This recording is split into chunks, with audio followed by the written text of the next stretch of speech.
23 minutes after 6 o'clock in Buffalo, 6:23, 50 degrees. It's a cool one this morning compared to yesterday morning. Here's Tom Jones. Bill Lacey has been a part of morning radio in Buffalo for 3 decades and counting. His easygoing, friendly style has made him a morning companion to thousands of listeners, first at WBEN 930 AM and then WHTT 104.1 FM. Classic Hits 104.1 to break out the Tylenol here for the Bee Gees, a little night fever. It's 6:10 and we're at 18 degrees. Lacey arrived at WBEN in 1980, initially hosting the 10 a.m. to 12 noon air shift. Bill succeeded Jeff Kay as morning host in 1984. For the next 16 years, he continued the tradition started by Clint Buhlman of providing music, time, temperature, weather, school closings, and traffic information. WBEN's weather fact says heavy snow this morning. I gotta get to the station. Plus blow. Morning man Bill Lacey is learning firsthand about weather facts from 930 WBEN. I don't believe this. With the latest traffic The conditions, Skyway is closed in both directions. official school and business closings, Rescue dog closed for business today. You too? I don't believe this. and Buffalo's exclusive weather facts forecast. There's even a chance of lightning, believe it or not. No. Yes. News 930 WBEN. Next, Bill Lacey on the Good Morning Show. Believe it. When WBEN ceased playing music in the mid-1990s, Bill was joined by Kevin Keenan on the morning show, providing listeners information and news interviews.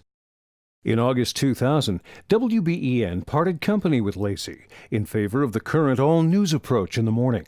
In spring 2001, he was hired as morning host at WHTT. Bill Lacey and WHTT's current classic hits format are a big hit with Buffalo radio listeners.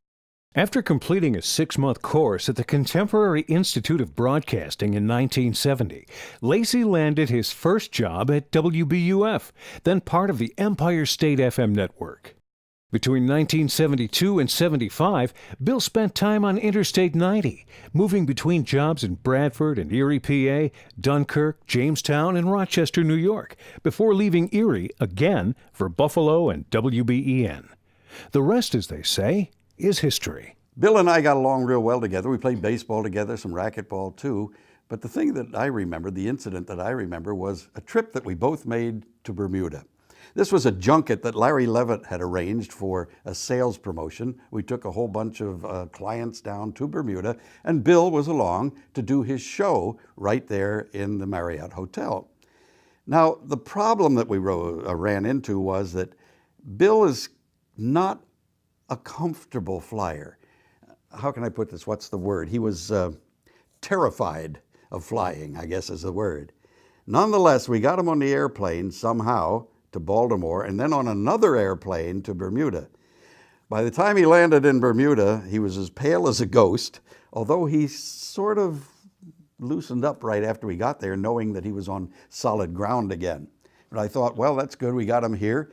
We can have a nice week, and then we'll worry about taking him back later.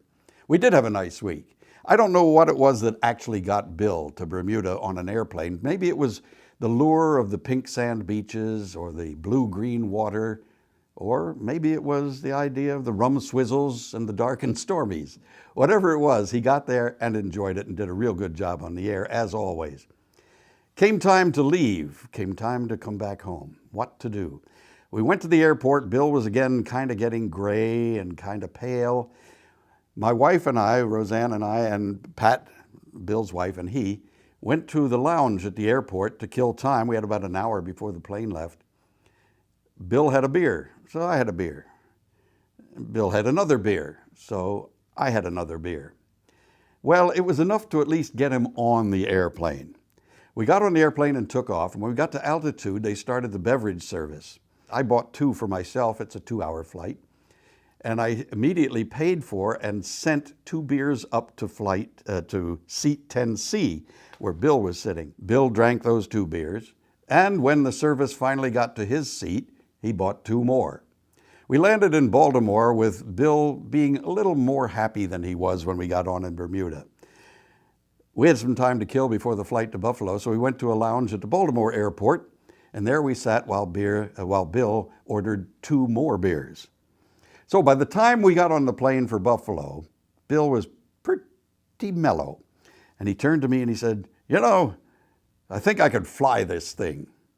Well, just in case it became necessary, Bill had another beer on the flight to Buffalo. We landed in Buffalo. We went down to the baggage claim. Bill had by this time, by my count, 9 beers. But it worked. In his humanitarian way, Bill never patented, trademarked, or copyrighted this discovery of his. So there it is today for anyone to duplicate. If you have a fear of flying, 9 beers will get you almost anywhere.